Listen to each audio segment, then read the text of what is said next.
Okay, so this is another version. Went into it a lot more with some highlights.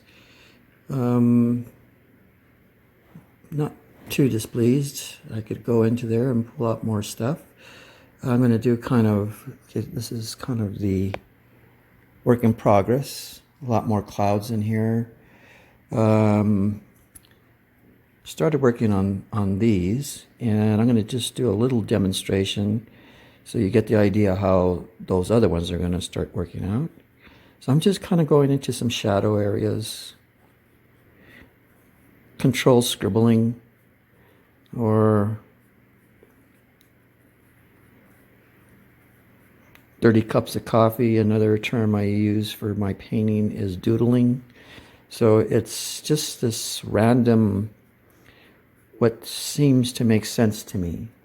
Now I may see some shadows. I'm using reference that I've taken a long time ago.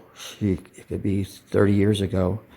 Went through a lot of my old reference photos. Now all my stuff is digital. So, yeah, but I still like the old photo. It's a small one.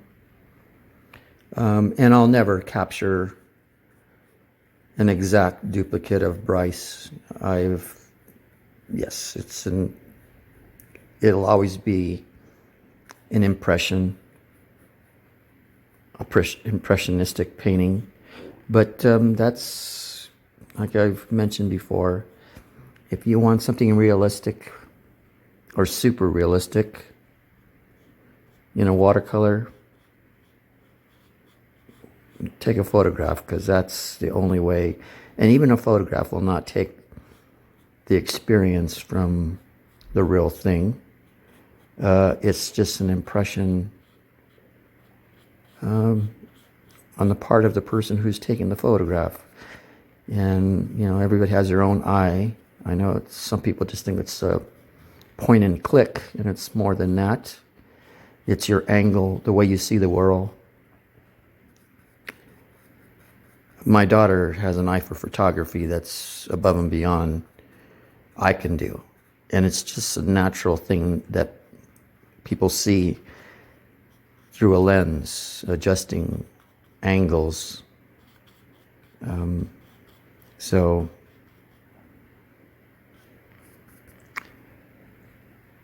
now this is kind of interesting. This is a lot darker, and through some different highlights in there, I don't think I can keep a consistent image and color range all the way through. Mainly because when you get into this and I'm pulling from the darks and the lights, I'm getting 1,000 colors of orange and brown and all these other things. So keeping it consistent to be exactly the same all the way through it is an impossibility. So there's some more colors up there. So, but not displeased with it. Hopefully it works out. Okay, so I've added a lot more detail. I'm coming just a little lower so you can see some of the rock formation. Still need to work on this section right here.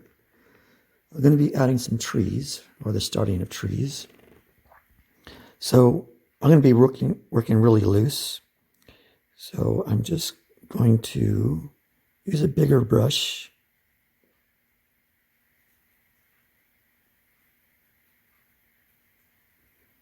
Now this starts off as a loose technique, and then there'll be layers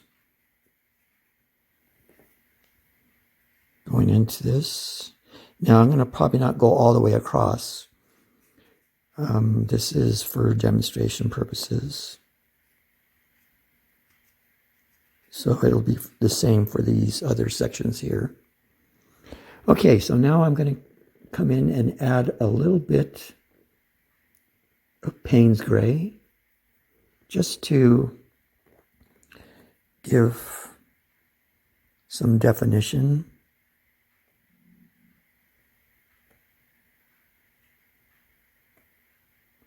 Now I'll go in here with a small brush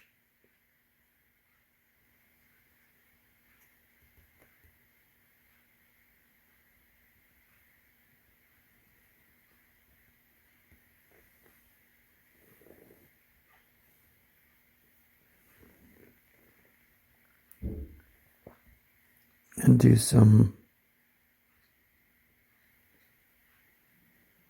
detail.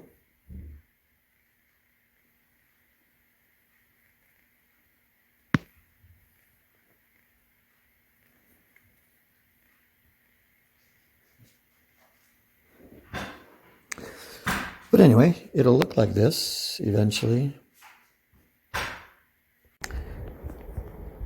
Okay, so getting closer, I'm just going to do a quick scan. Just need to work in this little area and here, but then the process, slow process is going in there and looking for the little cracks and crevices and highlights that need my attention later on. Anyway, so I'm going to take a closer one. So now I'll probably have some little teeny rocks on the bottom, maybe a few little teeny trees here and there.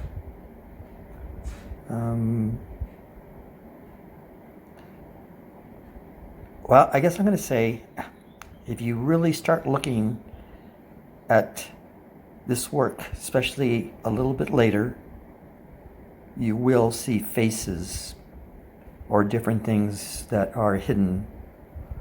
Some of them might be slight.